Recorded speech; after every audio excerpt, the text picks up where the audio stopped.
In the body-on-frame midsize SUV market, you have the Ford Bronco, the Jeep Wrangler, the Ineos Grenadier, maybe, just maybe, at least for the 4Runner we're taking a look at today, the Lexus GX as being competitors. But many vehicles in this market that are body-on-frame are not necessarily flexible as the 4Runner is. So with the 4Runner, you have 12 different trim levels to choose from. You can go with a base SR5 at like $45,000 and then go with the TRD Pro at just under 70 grand. But if you're looking for a vehicle that's going to be comfortable, that's going to be suitable for you and your family, but you also want the capability, that's where this particular Limited might be a great choice. In today's video, we're going to check out what the Limited has to offer us and why, if you are looking at buying a vehicle like this, you don't want a unibody chassis crossover, you want an authentic SUV, then maybe taking a look at the 2026 Toyota 4Runner might be a great decision. Now, before we dive into this video, I want to give a huge shout and thank you to AutoFair Toyota in Tewksbury, Massachusetts for letting me come down here to check out the 4Runner once again. Their link will be in the description below so you can check out their extensive Toyota inventory. So as always, let's begin with that pricing. For the 2026 Toyota 4Runner we're taking a look at today, this is the Limited Hybrid, coming in at just over $61,000. Technically, there are two different versions of the Limited, one with the full gas-powered powertrain and then the hybrid.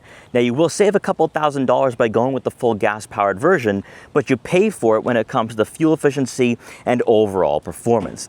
If you're someone who loves having a body-on-frame SUV, you want the durability, the ground clearance, the capability, but you also want a sense of luxury and refinement, the Limited is going to be the best choice because you can go with the TRD, you can go with the TRD Off-Road Premium, you can go with the TRD Pro, obviously the Trail Hunter. But the 4Runner Limited is going to be your affordable choice if you are comparing this to a Lexus GX. Now, the first thing that really stands out to me about the Limited is the fact we have body color matched panels for your wheel arches, and I love the full paint finish look. It gives you more of a higher quality appearance. You're definitely not going to be taking this off-road, in my opinion. You don't want to scratch up those fenders, but it really gives this vehicle, in my opinion, a more congruent look. It makes it look a bit more aged up and more upscale. Also, what you're going to notice too up front is that you will have the chrome for your grille, which I think looks really nice, especially on our paint color today. Up front, you are going to receive full LED headlights and LED daytime running lights. You're also going to find some fog lights here as well for better visibility at night or in adverse weather conditions. Also, another thing too, gloss black trim, so no plastic cladding here, so definitely take it easy with this particular model. And then also what we saw on the Trail Hunter is that we still have this satin finish for the lower portion of the front bumper. I think it's a nice touch here for this vehicle and actually makes a bit more sense on Limited than other trims. Now, as you make our way over to the side profile, this is where, in my opinion, you're going to like the Limited far more. So you are going to have 20-inch alloy wheels. Now, okay, 20s are still pretty big, but that's better than the 33-inch all-terrain tires found on the Trail Hunter and TRD Pro. This should help out with the interior insulation and overall ride quality. We're going to find out during the test drive. Also, another thing too here, the Limited, you are going to have adaptive variable suspension.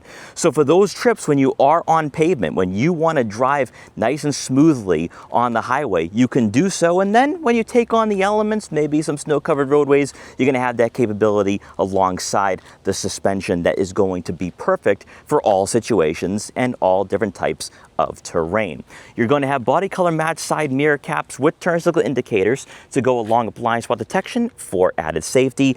Also, one thing I really like here is the running boards, giving you easy access inside the 4Runner. Definitely like that. You're not going to have this option on the Trail Hunter, so keep that in mind if you are willing to spend over $60,000 for this vehicle. Also, you will have roof rails as well in gloss black, letting you know this is going to be the Limited. Now, as you make your way around to the back, nothing really changes here for the Limited in terms of its overall appearance. You're going to have LED taillights, and then you are going to have the full paint finish for your center portion of the liftgate. Obviously, you can open and close that rear window. Really nice touch there. And then lastly, you are going to find this satin finish here for the rear bumper. Again, a nice touch. Here we have our trailer hitch, which with the Limited, you are going to have a towing capacity of right around 6,000 pounds. And also tucked beneath the bumper will be that exhaust outlet. One last thing I want to point out here too, with the Limited, that you are going to have a ground clearance of just under 9 inches. So comparing that to the Trail Hunter and TRD Pro, you're looking at over 10 inches of ground clearance. So if you're someone who doesn't really take on rocky trails and all you're looking for is enough space and enough capability for light off-roading, the Limited should do all of that and then some. Powering this 2026 Toyota 4Runner is going to be a 2.4-liter turbocharged hybrid 4-cylinder engine, producing 326 horsepower and 465 pound-feet of torque. It will be paired with an 8-speed automatic transmission. And unlike with the Trail Hunter that we had recently checked out, you have a full-time 4-wheel drive system, unlike the part-time 4-wheel drive system in that Trail Hunter. So again, different engineering here for this vehicle, a different purpose in the lineup. Now, one thing that you are going to notice here out of the Limited, and why I'm telling you to go in the hybrid direction aside from fuel economy, is that with this performance, you're not going to be sitting there thinking, oh, I wish Toyota gave us a V6. There's plenty of power on demand, and it is rather enticing. But then it gets to the fuel economy. We got to come back to the fuel economy because this is what's most important here out of a vehicle in this market that the Ford Bronco and Jeep Wrangler really can't offer right now. So you're looking at right on 23 miles per gallon in the city and 24 miles per gallon on the highway. You have a 19-gallon fuel tank, so hypothetically you should be able to do about 450 miles on a full tank here. And best of all, it's 87 octane. That is the requirement. So you're not spending a lot of money filling up this vehicle, and I think that is going to be a huge key for the 4Runner moving forward with gas prices being high right now. Hopping inside the 2026 Toyota 4Runner Limited, you're going to receive power-adjustable heated and ventilated leather trim seats for both the driver and passenger, with the driver's side having 2-position memory for added convenience. In my opinion, this is the happy medium, especially for a body-on-frame rugged SUV such as this. Now, of course, you don't have the all-terrain tires, you're not going to have the off-road suspension, so obviously this is not going to be the most ideal adventure vehicle. But for on-pavement use, you are going to love these leather trim seats. They are comfortable, they are plush, they are supportive, and I like these seats far more than the Softex upholstery in the Trail Hunter. I don't think back pain is going to be an issue with this particular trim. This is the way I like it. On top of this, with the power adjustable front seats, is that you are going to have a power adjustable steering column, so you're going to find yourself very comfortable in this vehicle on a weekly basis. Now, with this being a 6th generation 4Runner, you're also going to have plenty of technology to work with. Unfortunately though, for this Limited, we do not have a head-up display. I like to see that in future model years, but then again, the Platinum wouldn't have any use in the lineup, so if you want that, pay a little extra.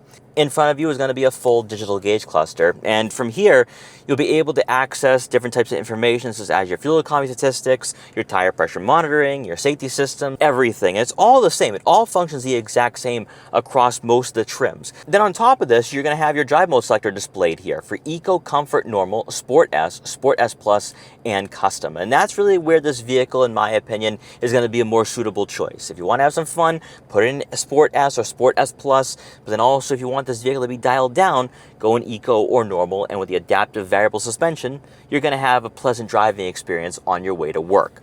Making our way over to the infotainment system, we have this 14-inch touchscreen with wireless Apple CarPlay and Android Auto compatibility to go along with onboard navigation, which you can subscribe to. You can also use Google Maps and Waze if you so desire. Also, with this being a Limited, we have the JBL audio system to amplify the audio of your favorite music. The best part, though, about this infotainment system is that it's not really difficult to get used to. On the left side of the screen will be quick access icons for your different menu layouts for your navigation, your radio, your Bluetooth, your vehicle settings for trip information and vehicle alert, and then lastly is going to be for your general settings such as personal info, Bluetooth and device devices, general, notifications, Wi-Fi, etc. And it's just very straightforward. So if you're someone who doesn't want to deal with all this technology that's now found in many vehicles today, Toyota's going to be your best choice here, and this technology is seen across the board in the lineup, so very easy to get used to. I definitely like that. Now, in placing the 4Runner in reverse, you are going to have a plethora of camera angles once again here. The only downside is that with this vehicle not being tuned for off-road capability, you don't have off-road cameras, so keep that in mind. You have a rear backup camera with trajectory to go along with the top view. Also, a 360-degree view as well, and a 3D camera. So you have a lot of visibility here when you are parking on city streets or parking in a garage. Also, you will be able to check out all 4 tires too. So that way you're not curbing these wheels when you are parking on the street. Continuing on beneath the head unit, this is where it gets good because you are going to have a physical volume knob and then physical buttons and dials. I know, very rare to see in this market. You're going to have your dials with dual zone climate control, your AC, front rear defrosters, fan speed, fan direction, heated and ventilated seats, and then also the button for your heated leather wrapped steering wheel. Continuing on beneath that, you're going to find a wireless phone charging pad, and next to that will be another storage compartment for an additional smartphone or wallet, 2 USB-C outlets and a 12-volt outlet, maybe even some more storage for some loose change or some other smaller items. Then for the center console itself, you have your traditional gear shifter here to go along with your electronic parking brake, auto vehicle hold, and then you have your full-time 4-wheel drive system. So this is going to be one difference compared to the Trail Hunter if you are cross-shopping both, which I don't think you are, but if you are hopping inside both vehicles to see what they offer, it will be slightly different here. Also, you do have a tow and haul mode, no crawl mode. So again, this vehicle is designed for the on-pavement driving experience. And then you have a row of buttons here. Most of them are unlabeled, but you are going to have your button for your camera systems. Then you're going to find 2 cup holders. And for the center storage compartment, enough room for some smaller items, maybe a couple smartphones, wallets, or other tech gadgets. And then to round out the front row seating area, above will be a power moonroof, which brings in some natural light to the interior. Now for passengers in the second row, you're looking at right on 35 inches of legroom, and this begins some of the weaker points for the 4Runner, because you could find better out of unibody chassis vehicles in this class. And we're going to notice that with the practicality as well, with the cargo space. However, comparing this to a Ford Bronco, Jeep Wrangler, Ineos Grenadier, it's not like the 4Runner is lagging behind. In fact, there is enough space here where you can accommodate a third person in the center. The only concern that I have right now is that taller passengers will be hitting their head on the headliner, and that if you have tall passengers in the front row, you can get claustrophobic. But there is still enough space for a growing family, which is why this will be a nice upgrade over, say, a RAV4 in the lineup, and you're ready to make that switch to a body-on-frame SUV. But to be fair, though, a Grand Highlander would be far more family-friendly. So it's going to come down to what you want out of a daily driver and what you're looking for in terms of its usage and its overall capabilities.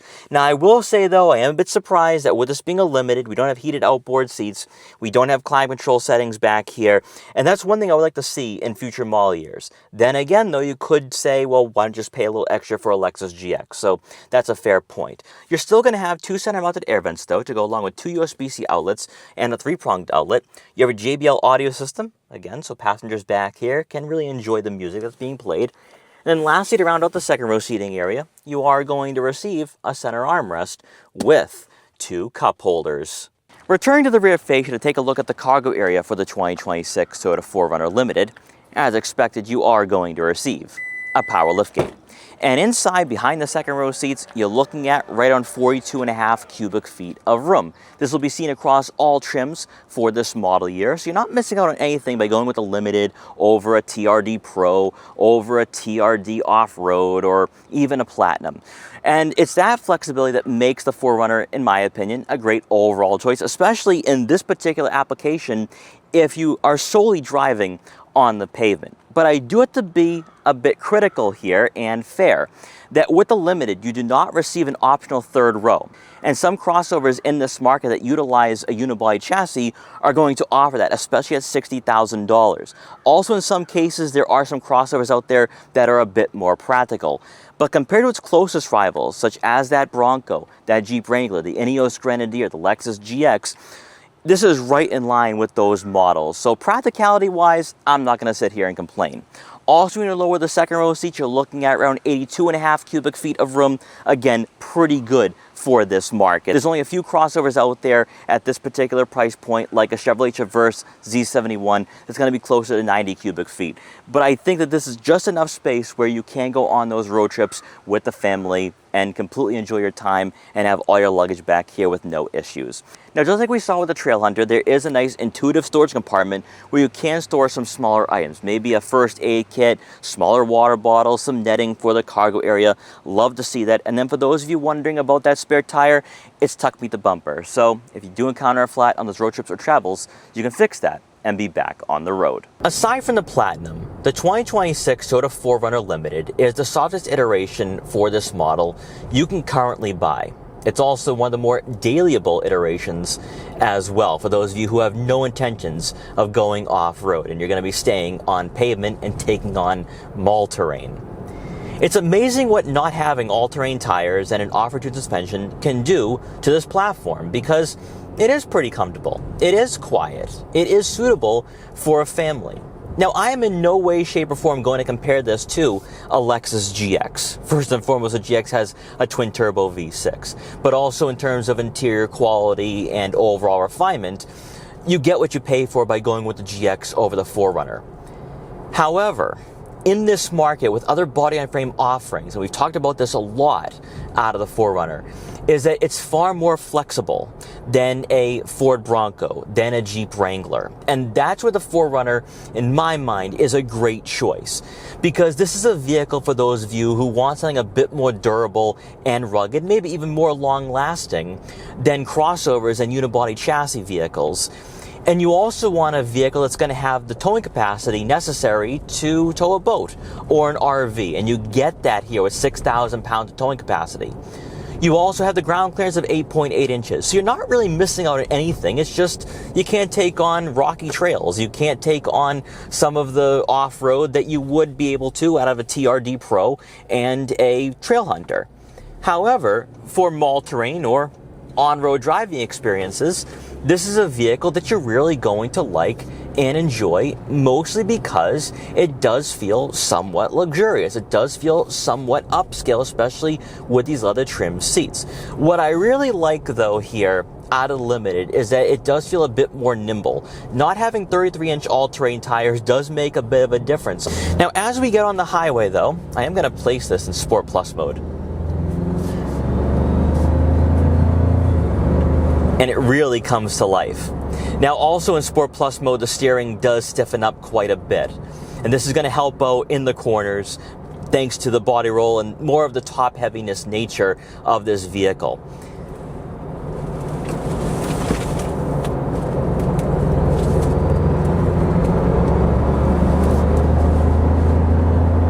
And we have safely been able to merge onto the highway. At highway speeds at around 65 miles an hour. Ride quality is really nice. You don't get the vibrations from the all-terrain tires. We don't have them here out of these 20s. And this is going to be a more relaxing driving experience. Now, I do have my handy-dandy decibel meter. Let's turn it on and see what we get here out of the Limited. I'm hoping we get a more quieter cabin. So I don't know if you guys can see that. We're getting close to about 67.5, close to 68. That's slightly quieter than the Trailhunter, but not by much. But you do notice that extra decibel. It's a bit quieter here. And really, to be honest, for a mainstream body-on-frame SUV like this, interior insulation is going to be far better than what you're going to find out of Ford and Jeep. The main takeaway out of this trim, and maybe just the 4Runner in general, because of the 12 different trims, you have a model for everybody. And I feel like with the Limited, this is a softer, quieter, more comfortable body-on-frame SUV than the Ford Bronco Black Diamond. And that's where I think the Toyota 4Runner is really just a great choice. Now, I'm not saying this is better in certain aspects than a Ford Bronco or Jeep Wrangler. It just comes back to the flexibility. And I like the flexibility more than anything else. I also like the powertrain. The fact you have two different choices. Now, okay, the Ford Bronco does offer a V6, and some people prefer the V6. But out of this hybrid 4-cylinder engine, you're not going to be begging for more power. 465 pound-feet of torque, that's a lot. That is a lot for a vehicle that's using a 4-cylinder engine. But even at 326 horsepower, more than adequate. You're not going to be sitting here behind the wheel thinking, I should have bought a Lexus GX. You know what? I should have bought a Ford Bronco with the V6. I just don't think that will ever enter your mind on a weekday commute or a longer road trip. So if you're someone who is keenly looking at buying a Toyota 4Runner, you like what this vehicle is offering, maybe you want something a bit more upscale, you want something a bit more luxurious, that's comfortable, take a look at the Limited. I really do like the Limited out of this entire lineup, more so than even the TRD Off-Road Premium, maybe even lower than that when you get to the SR5 and TRD, because I think what you get here with the Limited is a lot of value, especially in a market that is dominated by unibody chassis crossovers. So this is a standout in this class, considering it is body on frame and very truck-like. So guys, let me know what you think here about the 2026 Toyota 4Runner Limited. Is this the ideal pick in the lineup of 12 trims? Do you want luxury or do you want off-road capability? Let me know in the comment section below. But guys, once again, thanks so much for watching, take care, and I will see you guys next time.